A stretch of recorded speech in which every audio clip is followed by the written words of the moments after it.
El título no dice mucho, porque soy muy mala poniendo títulos, pero ahora os cuento un poco. Entonces, tengo que apuntar para allá. Vale, esta charla la voy a contar el sábado en GDG Valladolid. ¿Vais alguno? Digo, porque lo voy a repetir. y me gustaría que me dieseis feedback. Y bueno, he puesto ahí unas pautas de lo que es normal que se dé feedback en las charlas. Bueno, para allá. Vale. Bueno, muchas gracias a Javi por acogerme y por montar esto con tan poca antelación, porque realmente fue mi culpa, en plan de, por favor, necesito que alguien me oiga contar esto. Y nada, y lo organizaron enseguida. Entonces yo soy esta persona, soy Data Scientist en el Olympic Channel, y luego llevo la coorganización y soy miembro de dos comunidades, de Ladies Madrid y NASA Datanaut. Si tenéis alguna pregunta me podéis interrumpir, ya que somos tan poquitos, o sea, sin problema. Ya que tengo el privilegio de estar aquí y que me escucháis, os voy a contar un poco la historia de Chupito, que es un gato que tengo en acogida, por si alguien lo quiere adoptar, y le gusta dormir y comer. Eso es el resumen del gato. Es ese de ahí, y lo único que tiene leucemia, entonces nadie lo quiere, el pobrecito, pero no hay que darle pastillas ni nada, simplemente él vive su vida. Y nada, le gusta mucho estar con gente, así que, bueno, si os animáis un día a tener un gato, que sepáis que yo tengo un gato en acogida. Vale, entonces vamos a empezar ya con el tema. Vamos a hablar de arte generativo. No sé si alguno de vosotros habéis hecho algo con ello, o sí. ¿Qué has tocado? Sí, por saber.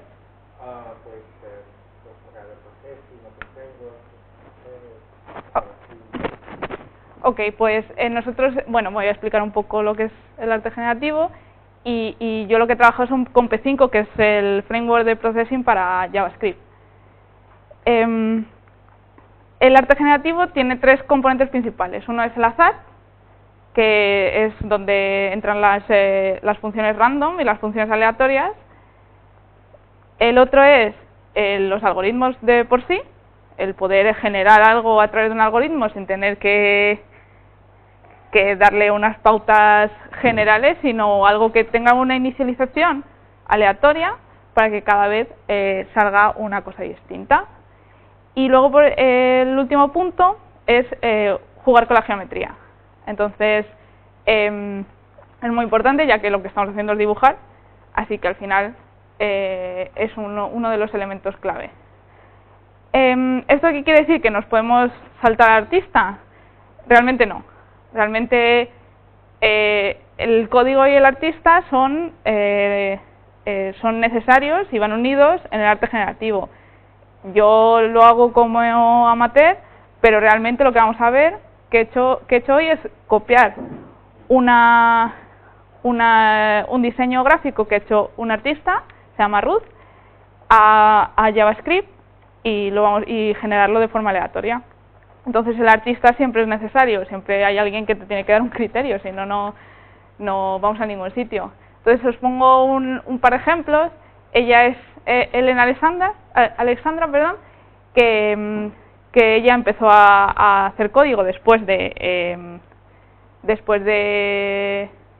ser artista o de profesionalizarse como artista, y hace cosas como estas, y luego las imprime en metal, en grabados y cosas así.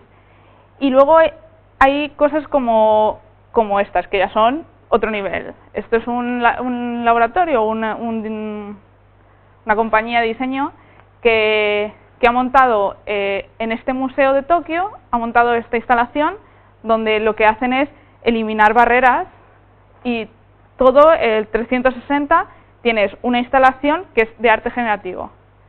En este caso es como una cascada, pero luego si visitáis la página, luego os dejo todos los links y la presentación, por supuesto, podéis ver que en varias paredes hay varios varios elementos, varios escenarios, se unen los unos con los otros, y bueno, es una pasada, mogollón de ejemplos. Entonces, ¿vamos a hacer esto o no? Realmente vamos a hacer algo mucho más sencillo. ¿Y cómo lo vamos a hacer? Pues despacito. Vale, a ver. Vale. Sí. Los cristales que vamos a hacer son, ya os he dicho que esto son una generación de un artista que se llama Ruth Lin, y estos son los que hemos generado nosotros con P5, que tenéis arriba una muestra también para hacer las slides. Entonces, vamos a ver los elementos comunes para poder luego, porque nosotros al final lo que le vamos a decir a la máquina es lo que tiene que dibujar. Primero, nos basamos en una estructura poligonal o circular. Entonces, si veis, todas las figuras están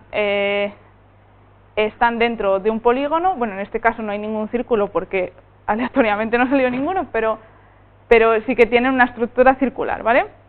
Yo he elegido octógonos, hexágonos y círculos externos. ¿Por qué? Porque si lo dejaba muy aleatorio, realmente había figuras que es que realmente no había por dónde cogerlas, aquello eran demasiadas líneas y demasiadas aristas por todos sitios. Bueno, luego, ¿qué más hay? Líneas en cada ángulo, ¿vale? Tenemos este tipo de líneas, ¿vale? O este tipo de punteados, que van de ángulo a ángulo en el caso del hexágono, o en el caso del octógono, que es la primera imagen, se generan 6 también. Luego, el mismo número de polígonos pequeños, o de círculos pequeños, porque pueden ser círculos o polígonos, tal y como yo lo he elegido. Ahora vamos a ver un poquito el código y luego, si queréis, tenéis curiosidad, vemos el código más a fondo. Que el número de ángulos. En este caso, por ejemplo, yo tengo 6 círculos y dentro de un hexágono. Bueno, realmente tangente es un hexágono. Y luego, por ejemplo, en este, que por aleatoriedad no ha salido ningún polígono exterior, pero sí que es verdad que está basado en un hexágono también, tiene 6 círculos y luego 6 círculos interiores. Este tiene 6 cuadraditos y luego un círculo en medio. Es un poco ir desgranando lo que es la estructura para luego dibujarlo por capas y poder tener una figura como esta. Luego, ¿qué más? Tenemos colores aleatorios, que esto es una paleta que hemos elegido la que quede bien. Y luego tenemos un grosor aleatorio de líneas que a lo mejor no se nota mucho porque va del 1 al 3, entonces tampoco, pero por ejemplo, si os fijáis un poquito, estos círculos exteriores son realmente más finos que lo que son los hexágonos concéntricos, ¿vale? Y luego tenemos un relleno sí o no. A veces se rellenan las figuras y a veces no se rellenan. En este caso tenemos, por ejemplo, tenemos aquí unos cuadrados que no se rellenan y de la misma forma aquí hemos generado unos cuadrados que sí se han rellenado. Vale. Así que podemos partir las imágenes en varias capas y así poder dibujar una tras otra.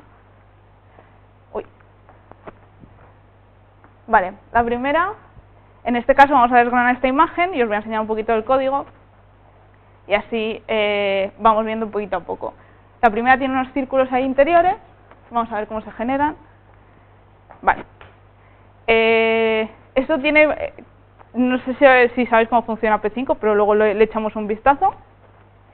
Lo que hago básicamente en el cachito de código donde realmente dibujo el círculo es decirle, vale, pues el número de shapes es 6 u 8, depende de lo que haya elegido. En este caso, a mí me gustan que los círculos que las figuras interiores salgan 6, aunque el polígono exterior pueda ser un octógono, porque 8 círculos queda muy relleno, demasiado feo. Entonces, en este caso, el número de figuras es 6 y le digo, vale, en la función elipse es la del círculo también, simplemente que tiene el mismo diámetro por todos lados. Y le digo, vale, la posición X, que es donde es este pequeño, no sé, esa pequeña respiración que le dejo ahí en medio, para que no esté todo en el centro, por supuesto, le digo, vale, pues en la posición X, en las Y's, en el 0, me haces un círculo que tenga este tamaño. Y luego me rotas el ángulo para que salgan los 6, ¿vale? ¿Qué más? Si me queréis interrumpir, por favor. Vale, las pequeñas, ¿cómo se llama? Las pequeñas líneas. Vale, en este caso funcionan de la misma manera, solo que pueden salir 6 o 8. Y le digo, vale, son unas variables que luego podemos ver, pero básicamente lo que le estoy diciendo es, le dejo un poquito de respiración en el centro, ¿vale? Para que no vayan siempre al centro, aunque podrían llegar. Y luego le digo, vale, desde la respiración esa que te dejo hasta el final, que puede variar también, porque unas pueden ser más largas y llegar al final, o más cortas, como en este caso, que son realmente cortitas, llegan ahí a menos de la mitad del polígono, me dibujas una línea. Y luego rotamos y me dibujas la misma línea 8 veces en este caso. 8 o 10. A 14, ¿no? Vale. En este caso, eso es. Lo que estoy haciendo es variar la longitud de la línea y también la altura donde se sitúan desde el centro hacia afuera. Vale, ¿qué más? Bueno, este me lo he saltado porque es realmente simple, es un polígono que va al centro. Y luego los hexágonos, que los vamos a ver ahora, que realmente es, le digo, vale, dibújame un polígono de 6 lados, que es un hexágono, en el centro, y luego le vamos aumentando el paso conforme vaya pasando esa Y, ¿vale? Este 30 de aquí, porque P5 no tiene una función polígono, la dibujas tú, entonces lo que hemos hecho es que le hemos añadido también un pequeño ángulo para poder rotarlo, y que en vez de salir como esta figura azul que veis aquí detrás, que sale la arista de encima plana, pues que el pico esté arriba, y así por lo menos se diferencia del resto. Y ya, bueno, las dos últimas figuras son los círculos concéntricos, no son concéntricos, perdón, los círculos que se cortan, y luego es el polígono final. Esta es una de las figuras más completas que se hacen. Luego creo que hay un par de figuras más que no me acuerdo ahora mismo, pero por ejemplo, imaginaos, o sea, como hemos visto antes, que había cuadrados en vez de círculos en la parte del centro, se haría con la misma función que hace esos círculos realmente. La posición es la misma y se elige de forma aleatoria si es un círculo o si es un cuadrado. Lo mismo con esta. Bueno, ya os lo he contado, que puede ir al centro o puede llegar hasta afuera, o pueden directamente ser puntos, porque la distancia o sea, el principio y el final son el mismo, entonces es un punto. Y creo que ya está. Y bueno, si vemos otro, pues vamos, mira, también hay triángulos. Si veis la penúltima imagen por este lado, también es verdad que hay triángulos. No me acuerdo. Dice hace mucho ya. Dice hace mucho porque ahora viene la segunda parte. A ver, creo que ya está. Bueno, si tenéis alguna duda, me decís. Vale, entonces, yo pensé, esto es como yo lo dibujo. A mí siempre me han enseñado que las máquinas son tontas y que tienes que decir exactamente lo que tienen que hacer. ¿Qué pasa? Que con las redes neuronales eso no es realmente cierto. Básicamente, tú le dices cómo hacerlo y él hace lo que le da la gana. Entonces, una cosa es cómo nosotros le decimos a la máquina cómo tiene que hacer algo, y otra cosa es cómo decirle, tengo este tipo de elementos o de datos, ¿qué interpretas tú con ellos? Vale. Bueno, si no sabéis, no sé si, porque esto es un poco mix entre JavaScript y redes neuronales, pero bueno, por si acaso alguien no lo sabe, pero os cuento, las redes neuronales funcionan, son una estructura, una arquitectura que se ha creado básicamente imitando al cerebro. Entonces, os he puesto dos ejemplos, desde una más fácil, que es la feedforward, que no tiene por qué tener, bueno, ahora os cuento, que el caso es que las amarillas son el input, o sea, son los datos que yo le doy, luego pasa por la capa, la hidden layer se llama, que pasa por la capa intermedia, en este caso es una, en este caso es 2 por este lado y 2 por este lado, ahora os cuento esta, y luego me da un output, que es el rojo, en este caso, ¿vale? El feedforward no tiene por qué tener una capa intermedia, solo puede tener más, pero bueno, esa es una de las más simples. Y en este caso es una GAN, que es una adversaria, ahora vamos a hablar un poco más de ello. ¿Qué pasa? Le doy mis inputs ahí en amarillo, las adversarias se componen 2 redes neuronales, una que lucha contra la otra, ¿vale? Con ese input hace algo y pasa por la segunda red neuronal, que es la roja. Por eso esta tiene un input y un output, que es, yo le doy a mi segunda red neuronal mi output de la primera y con ella hace otro tipo de cosas distintas. Ahora hablaremos más de esas porque esas son las que vamos a tratar. Y luego finalmente la segunda red neuronal hace ciertas cosas por dentro y me da un output, ¿vale? En este caso las GAN tienen 2 redes, se llaman generativa y discriminatoria, bueno, adversaria o como la queréis llamar, y una intenta hacer algo y la otra le corrige. Eso es el final, realmente el resumen de una GAN. Pero ahora vamos a hablar más de ello porque son las que vamos a utilizar. Vale, no se utiliza solo unas GAN, que son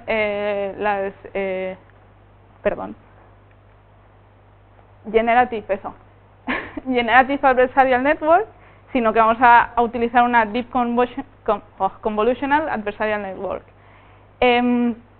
Esto aquí tiene 2 cosas nuevas, una que es Deep, que es básicamente que tiene muchas capas intermedias, normalmente más de 2, y la convolucional, no sé cómo decirlo en castellano, convolutional, que es un tipo de capa distinta que vamos a ver ahora. Vale.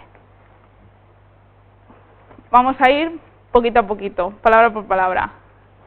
Deep, que tiene eso, más de 2 capas intermedias. Hasta aquí todo ok. Las capas intermedias, ¿alguien no sabe lo que hacen las capas intermedias? Lo digo por contar más. ¿Todo? Bien, vale. Vale.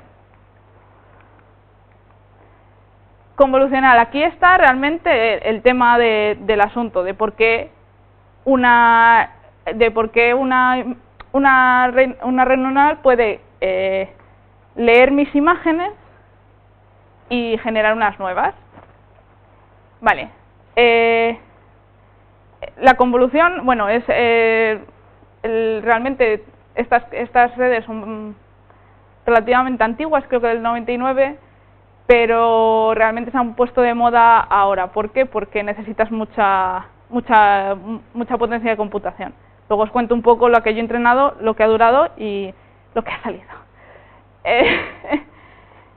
Vale, entonces yo le doy una imagen a mi red y pasa por la primera capa, que es convolucional. ¿Qué es lo que ve la capa? Un montón de píxeles, ¿vale? Además, de esto olvidaos, que esto es parte de la imagen, pero bueno. Además de ver un montón de píxeles, como estoy en un RGB, veo 3 niveles de profundidad. Entonces tengo altura, ancho, y la profundidad de mis 3 colores, ¿vale? Eso también lo leen las capas convolucionales.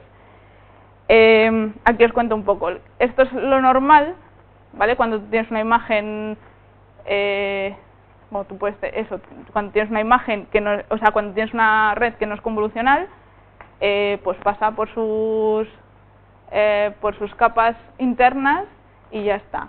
Pero esta, además, tiene el nivel de profundidad.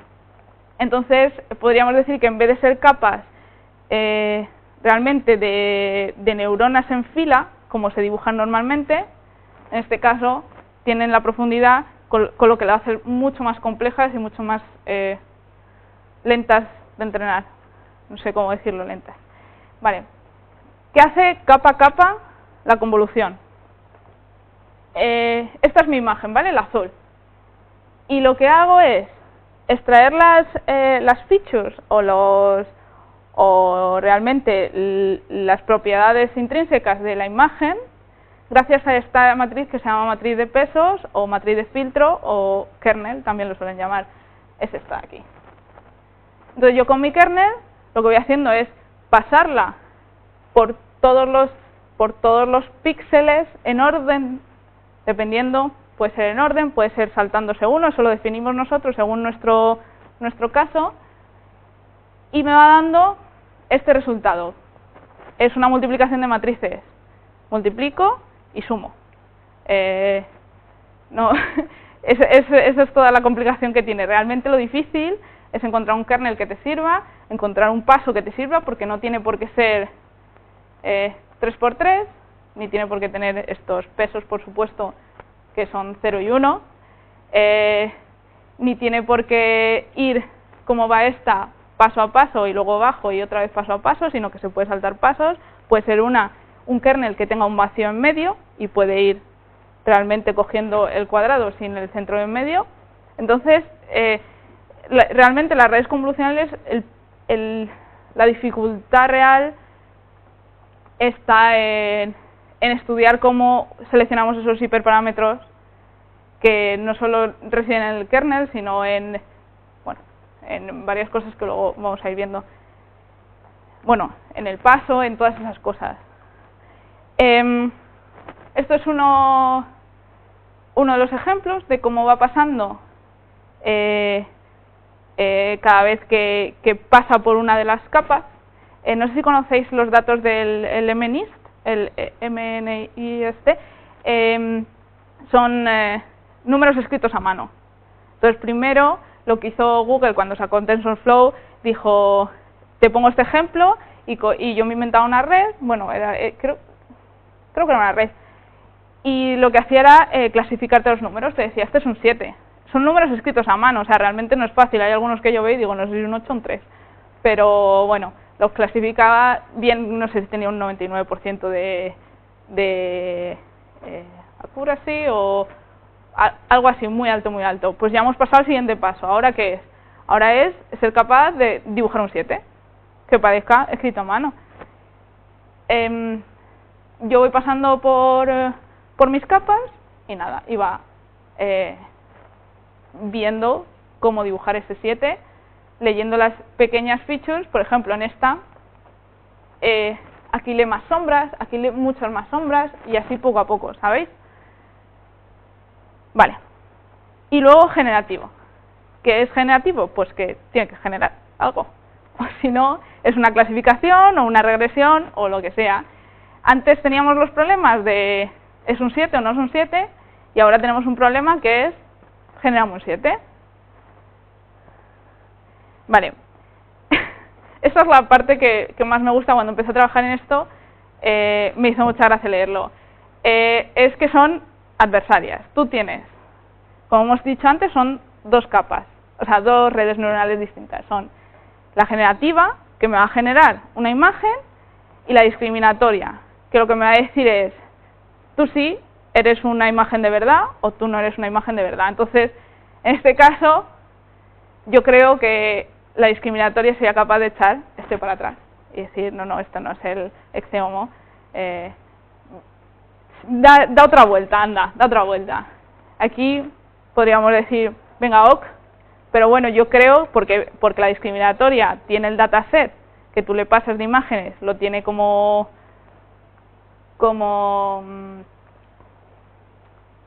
test, entonces dice, ok, pero no se parece mucho, y esta ya sería pues la imagen de verdad. Generamos esto, y la adversaria te dice, vale, pues te lo doy, te acepto pulpo como animal de compañía. Bueno, aquí vamos a ver un poquito el proceso de entrenamiento. Es bastante curioso. imaginaos que en este caso, por ejemplo, queremos pintarle de rojo el lazo a Kitty. Y yo empiezo con una imagen blanca, ese es mi input. Mi target, tened en cuenta que es pintarle el lazo. Vale, paso por el generador. El generador me saca ese Hello Kitty pintado de colores que yo no quería, pero bueno, es lo que sabe hacer. Entonces pasa por el discriminador y el discriminador le dice, yo creo que te has equivocado, o sea, yo estoy viendo las imágenes que tengo como muestra y esto al lazo rojo se parece de 0 a poco. Los compara, saca el error y optimiza. Optimiza el generador con el error que saca de la... ¿cómo se llama? Optimiza el generador con el error que saca de clasificar la imagen si es válida o no es válida. Entonces, realmente lo que te da el discriminador no es un sí o un no, es una probabilidad, es la probabilidad de que esa imagen sea la buena. Eso nos da más rango que si sí o si no, para poder volver a hacer los pesos, no nosotros, sino la propia red, volver a hacer los pesos, y los dos van aprendiendo, o sea, el discriminador también mueve los pesos, y el generador hace, reorganiza, no sé cómo llamarlo, hace su matriz de pesos para poder sacar otra imagen distinta.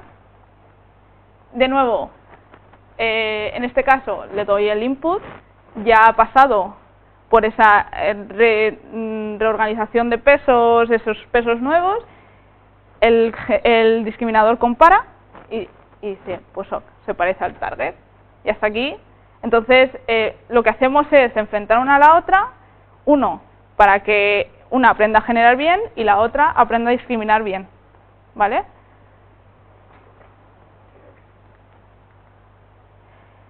Tengo un par de ejemplos que este es muy chulo, a mí me gusta mucho porque además es open source, y este lo podéis visitar, se llama Pix2Pix, que lo que hace esta persona, lo que ha hecho esta persona es probar este tipo de redes en varios frameworks. Sí, realmente sí. Su target es este y su input es aquello. Y tiene ¿qué he hecho? ¿Qué ha pasado? Tiene dos montados, TensorFlow y Torch. Y realmente, bueno, le dan bueno, este resultado está bastante mejor, pero bueno, básicamente es capaz de, con un input que es un dibujo, un sketch de distintos colores RGB puros, casi, bueno, tiene ahí un naranja, pero casi puros, es capaz de pintar una imagen realmente. Si visitáis la página, hay un mogollón de ejemplos, creo que todos son imágenes de edificios e imágenes de cosas naturales. Los edificios no lo son. Y luego tenemos el famoso ¿es de verdad o lo ha generado una red neuronal? Es el NVIDIA Face Generator, que el NVIDIA es tiene uno de los equipos más top de redes neuronales, y además tiene el equipo para entrenar este tipo de redes, que son las GPU de NVIDIA, que son las que están ahora petándolo. Y NVIDIA, creo que fue el año pasado, hizo esta prueba, que es con el dataset de caras de Flickr, que son 70.000 imágenes, consiguió generar caras, y no solo generar caras, sino dado dos inputs distintos, que son esta cara que vemos aquí, o esta cara que vemos aquí, poder mezclarlas y sacar una cara nueva generada.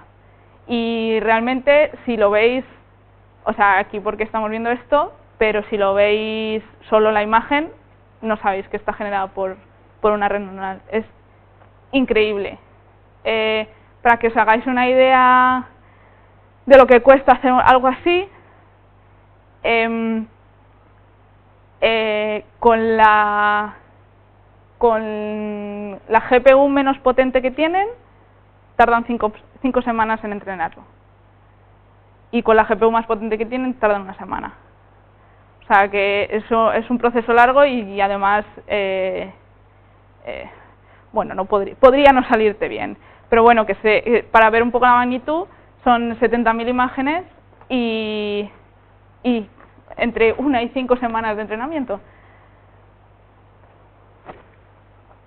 Vale. ¿Qué he hecho yo? Yo he pasado estas imágenes por una DCGAN. Mi dataset era más pequeño, eran 1291 imágenes. Me llevó 10 horas de entrenamiento sobre una Tesla P4, que es la GPU más pequeña de Google Computer Cloud o como sea. Yo de infraestructura no entiendo mucho, pero era la más barata. Con eso me llevó 10 horas de entrenamiento. Hice 4 capas para el discriminador y 4 capas para el generador, todas ellas convolucionales. Lo entrené durante 100 epochs, que no sé, el epoch es el número de veces que pasa tu dataset por una red neuronal. En este caso fueron 100, o sea, pasa una vez, luego vuelve y pasa otra vez por la misma red neuronal para poder ir sacando nuevos resultados. Y en vez de pasar las 1291 imágenes, pues pasas 64. Yo pasé 64. O sea que 64 por 100, 64 por 100, no, 64 hasta llegar a 1291 imágenes, que no sé cuántos ciclos son, dividir. Y luego 100 veces de eso. Y no sé, creo que se me ha olvidado meter la imagen. Y tengo... que esta no. Perdóname. A ver, esta imagen no vale. Esta es la de prueba, es el placeholder. Os voy a enseñar lo que ha salido, que bueno. En fin. Vamos a encender la máquina. Iniciar. Vale.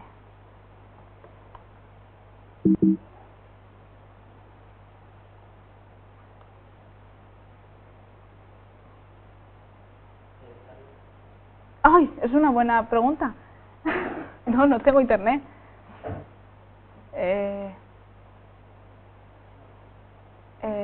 1NV, 1T, ¿vale? D0F. Vale, ahora sí. Claro, obviamente. Vale, ahora sí. No sé si lo tengo que recargar o qué.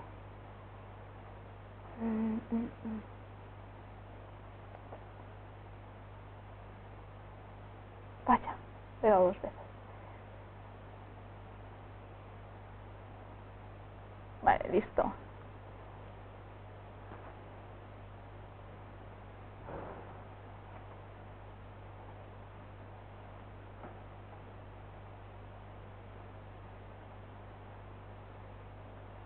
Hello. Porque le he dado 2 veces ya no me funciona. Por prisas. No está en ello. Vale, ya está. Vale. What? Ahora.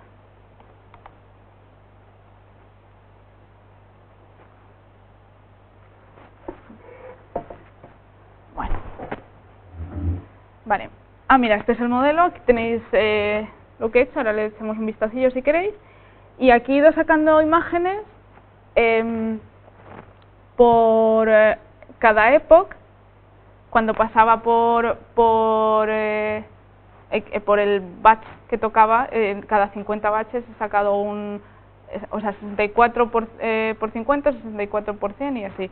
Ahí he sacado una imagen. Por ejemplo, si miramos el epoch 1, en el primer batch me generó esto. O sea, estas son las primeras features que él ve sobre las imágenes. Si queréis ver una imagen de entrenamiento, creo que... Ah, no, esto es subir.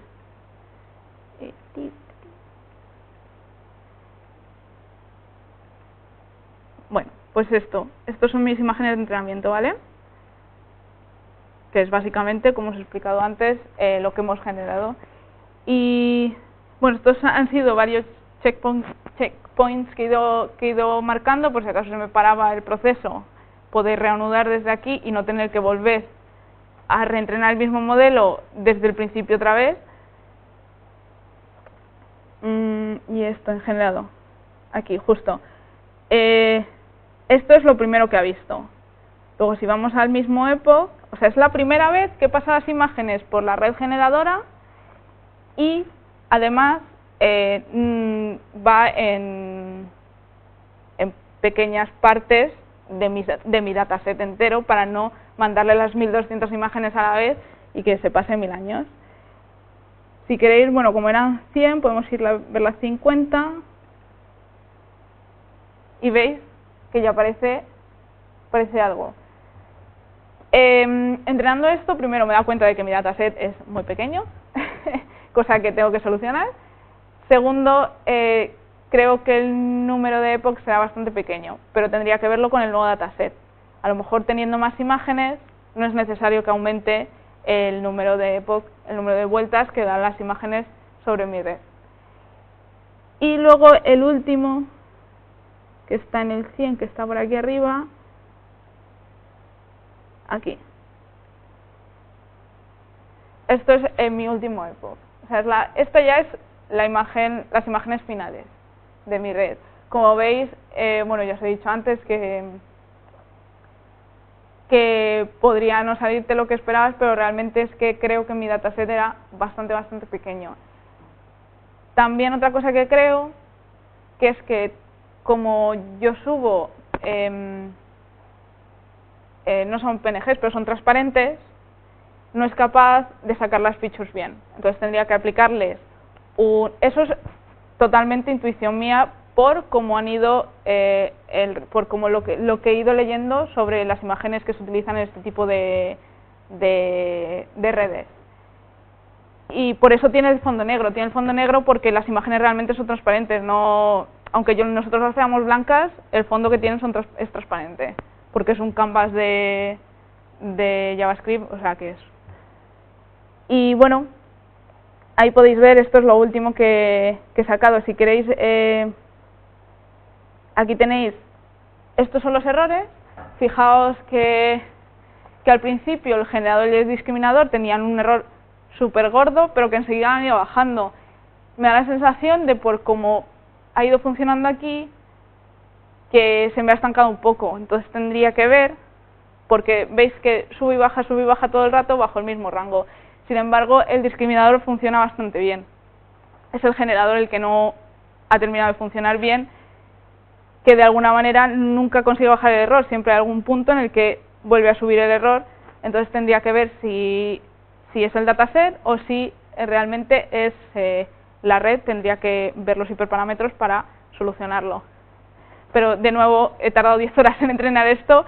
Es posible que a lo mejor para el siguiente tenga que o montar una máquina más grande o, no sé, parar el tiempo y darme un par de días o algo así. Y bueno, si queréis vamos un poco el modelo, no sé si puedo ampliar esto. Ahí.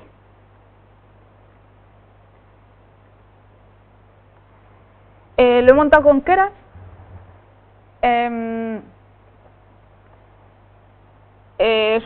Keras es una API de nivel alto de TensorFlow. Te da menos libertad a la hora de mover los hiperparámetros, o sea, está como más, como que decide el propio Keras lo que es bueno para tu red en cada caso, pero realmente el código mejora muchísimo de tipo de 100 líneas o de 200 líneas pasas a 10, ¿sabes? Entonces, bueno, esto cargo el dataset con imagen. Image Data Select Generator es del propio Keras. Lo que hace es decirle que estás leyendo imágenes. Y aquí, como veis, es el discriminador. Sequential es la instrucción que tiene el propio Keras para iniciar una red, y aquí vamos añadiendo capas. Se ve bien, ¿no? ¿Veis que son todas convolucionales? La primera, la segunda, la tercera y la cuarta.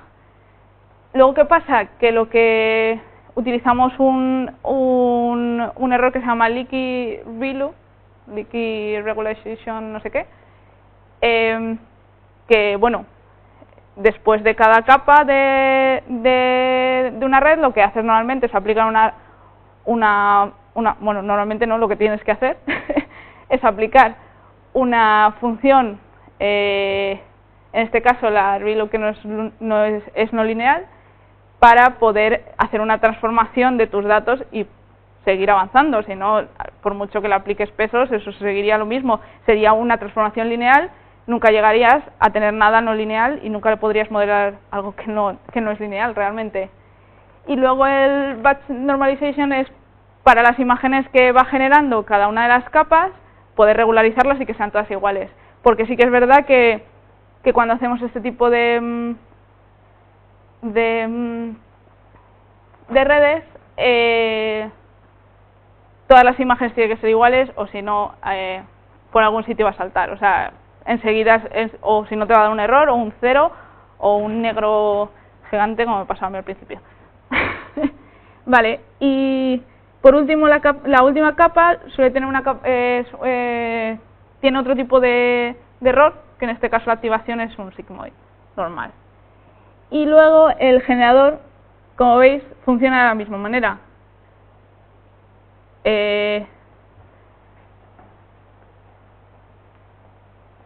Sí, exactamente, funciona de la misma manera. Lo que pasa es que al principio le añado una capa dense, que es que todas las neuronas van conectadas a todas las neuronas de la siguiente capa.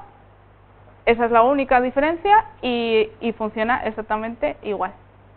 Y, bueno, y el activador, eso lo dice, si leéis documentación sobre esto, el activador del último del generador tiene que ser un TANH, una tarjeta hiperbólica. Y lo otro es simplemente código, y luego entrenar y ya está. Entrenar, que bueno, que es pasar las dos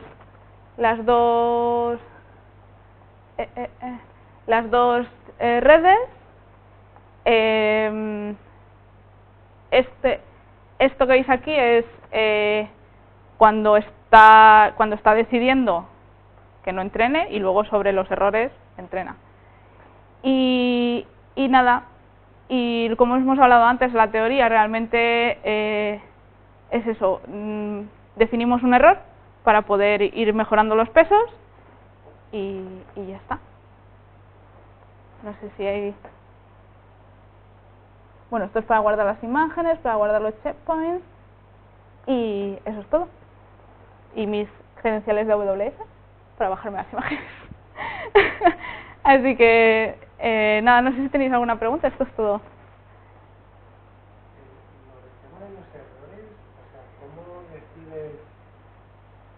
¿Hay una parte del proceso en el que decide que las imágenes están mal o que no llega al final de la generación de las imágenes? El generador genera la imagen, nunca para el proceso, o sea, genera la imagen, y el discriminador es quien le dice esto pasa, esto no pasa. O sea, realmente no le dice eso, le dice esto es verdad, es una imagen real con una probabilidad del tanto por ciento o del 0, lo que sea, ¿vale? Y con esa información se actualizan los pesos, ¿vale? ¿Y cómo el discriminador sabe que esa es la probabilidad de esa imagen? El discriminador es otra red. El discriminador es otra red, lo que está entrenada es para distinguir si es una imagen real o no. La entrenas exactamente con el mismo dataset. Lo que pasa es que en vez de generar, discrimina, que es mucho más sencillo para una red. O sea, es mucho más sencillo que siempre que un problema te diga si sí o si no, que te tenga que generar algo. Al final generar es muy muy complicado. Entonces los dos los entrenas con el mismo dataset, perdón. Y también va aprendiendo de cada generación. Exactamente. Exactamente, por eso el error va bajando también. porque yo le paso, hago lo mismo, le paso tantos epochs mis datos, y por cada epoch va generando y discriminando. Entonces se actualizan los pesos de las dos para el siguiente epoch. Pasan otra vez los datos por las dos redes y otra vez genero y discrimino. Se actualizan los pesos. ¿Sabes lo que te quiero decir? Entonces, las dos son entrenadas. Simplemente el último paso es que cuando yo genero, la otra me tiene que decir algo. Me tiene que decir sí o sí, no me tiene que discriminar. ¿Vale? Simplemente con los pesos puedes volver a poner la red neuronal en el estado en que estaban, la última vez, o sea, si eso has procesado 10 horas, y has terminado en un punto. Exactamente. Quiero, en vez de volver a empezar desde el principio, quiero poder aprovechar eso y ya. Sí, justo, todo esto que ves aquí, los HDF5 estos, son pesos. Entonces yo tengo guardados aquí por cada 5 epochs los pesos que estaban en ese momento en las dos redes. Entonces yo puedo volver a entrenar con el mismo dataset, eso sí, podría empezar en el 99, en el 100. Podría empezar en el 100 y decirle, en vez de empezar desde el principio y hacerme los 100 primeros, que ya sé lo que va a salir, pues me haces del 100 al 200. Y me entrenas. Lo que pasa es que mi intención era cambiar el dataset, pero si tú tienes el mismo dataset y lo que te faltan son epochs, no tienes problema y tienes tú puedes ir guardando los pesos en cada punto. Cuando ya lo tienes tan entrenada que te gusta lo que sale, puedes cambiarle el dataset. Claro, la idea es que cuando tú entrenas una red, luego llega el momento de poner las cosas en producción. Entonces, ¿qué pasa? Luego lo que haces es darle lo que le has ido entrenando, una imagen, que no tiene por qué ser una imagen, puede ser ruido, puede ser blancos y negros, lo que sea, que ya vas a ver generarte algo de esa imagen. ¿Por qué? Porque ya tiene unos pesos definidos y dice, vale, de esto que me has dado, que me da igual lo que sea, yo soy capaz de generarte una cara. Cuando estuve haciendo la red, encontré un proyecto, lo que pasa es que no lo he vuelto a encontrar, me dio mucha rabia, de un tío que ha hecho con el dataset de caras asiáticas, ha hecho una DCGAN y lo que te dice, lo tiene puesto en producción, tú puedes subir cosas y él te saca una cara asiática. Pero en vez de subir, lo que tienes es un cuadradito de 5×5 donde tienes píxeles grises, blancos y negros. Y te dice, modifica los píxeles y yo te saco una cara. O sea, no es necesario que subas una imagen luego. Lo único que necesita es ruido y él ya sabe cómo generar lo que ha aprendido a generar a partir de ese ruido. ¿Por qué? Porque, como hemos hablado antes, es capaz de extraer las features, las variables más importantes de cada una de las imágenes y generarte algo nuevo. Entonces, realmente si buscáis sobre esto en GitHub, todas las redes se parecen muchísimo, todas salen del mismo paper, que es uno del Liam Goodfellow, y todas tienen 4 o 5 capas, todas convolucionales, claro, por supuesto, todas tienen una tangente hiperbólica al final, y son mogollón de tipos. Realmente lo que varía son los hiperparámetros y el dataset que tú le pasas. Entonces hay una que es la que más me ha servido a mí, porque es la más sencilla de lo que yo he visto de código cuando lo estaba haciendo, de generar pájaros. Y realmente, os lo digo, funciona. De generar Pokémon, esa no funciona tanto.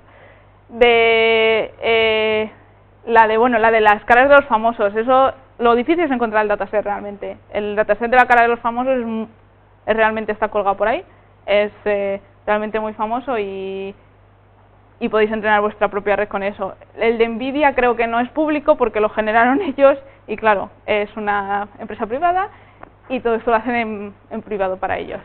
Y no sé qué te está contando con todo esto, pero... Cuando generas la red ordenadores y llegas al punto de que dices me gusta Hmm. ¿sabes? En ese momento también como que la paras y dices ya no quiero que aprendas más, ya me parece bien lo que haces. Por eso de que ya se hace hacia ya te quedas ahí y a cualquier cosa tienes esa experiencia de hacer asiáticos, pero no quiero que sigas aprendiendo. Claro, tú la paras en donde quieras, tú le pones los EPOs que quieras. Si, por ejemplo, yo le hubiese puesto 200 y a los 100 hubiese dicho me gusta aquí, o no solo, no es tanto me gusta, sino el error no baja. O sea, ya no puedes generar algo mejor. Entonces, tú o una de dos, o puedes coger y guardarte los pesos de cada uno y entonces ya tienes tu red con tus pesos, que luego puedes cargar esos pesos cuando lo vas a poner en producción, o realmente puedes ir sacando imágenes poco a poco y ir viendo lo que más te gusta. Tú puedes entrenar realmente todo lo que tú quieras. Otra cosa es que te vaya a servir. Llega un punto que si vas viendo las imágenes, dices hasta aquí. Y sobre todo si vas viendo los pesos, o sea, los errores, dices hasta aquí. Que es realmente lo útil. Y luego la generación es mucho más rápida en procesamiento que la creación, supongo, de la red. Hombre, por supuesto, entrenar siempre tarda muchísimo y generar es como si tuvieses una API. Tú le mandas algo y te saca un output. Es una API 100%, lo que pasa es que bueno, tienes que tener algo que acepte las imágenes, las lea, tal, es otro tipo de código, pero puramente API, es una función que tiene unos pesos y ya está. ¿Y si tenéis alguna pregunta? Dime. Siempre es como el estilo clásico de lo que se suele hacer, que uno agarra una imagen que realmente es un bitmap y produces otra imagen que es un bitmap.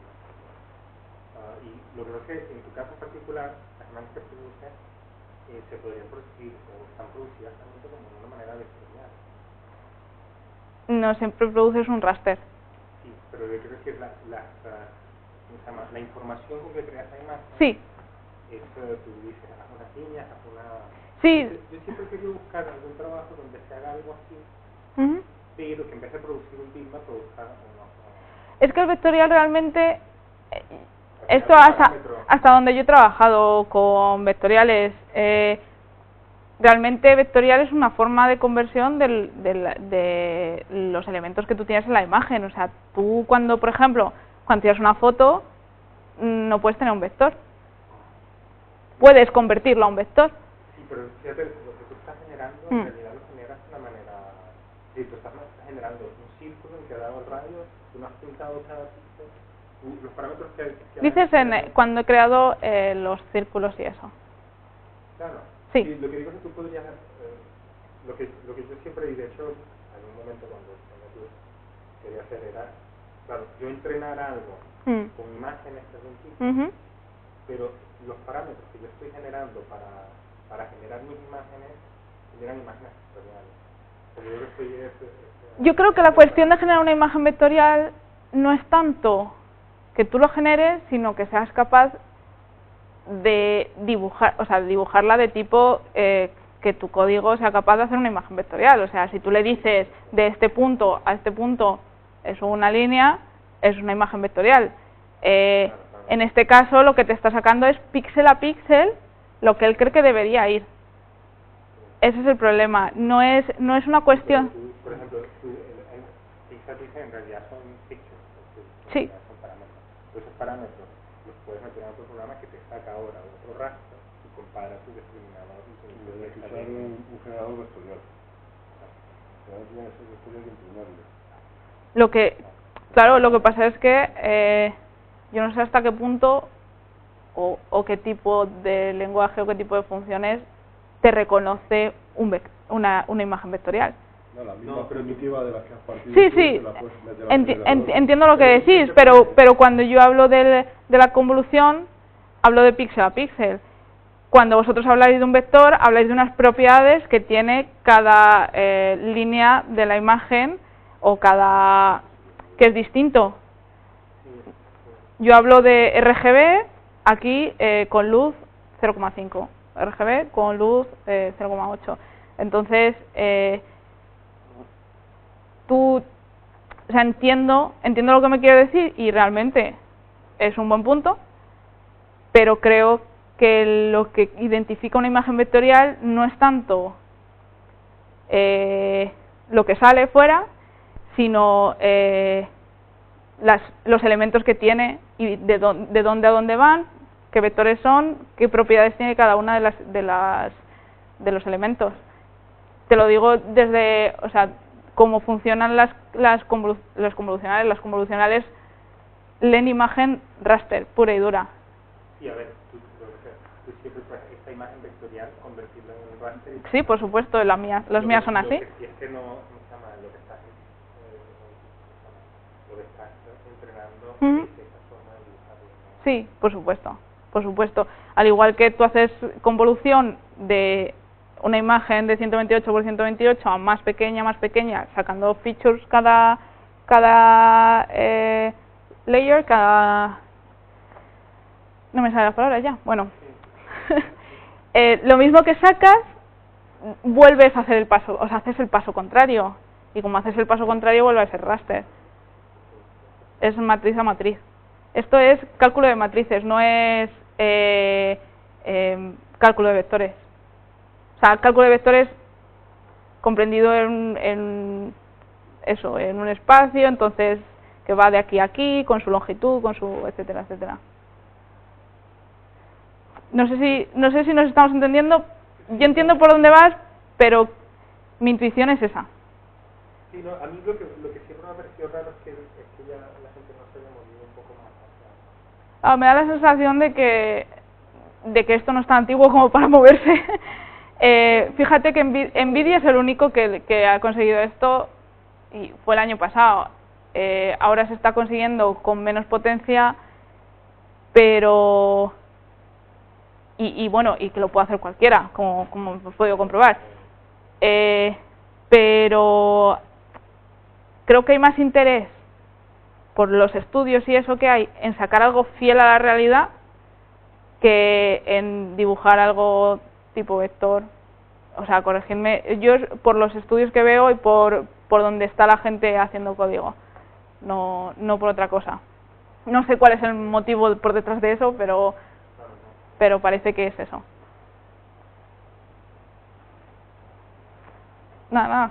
Si no, nos vamos a comer pizza. Ya está. Bueno, gracias.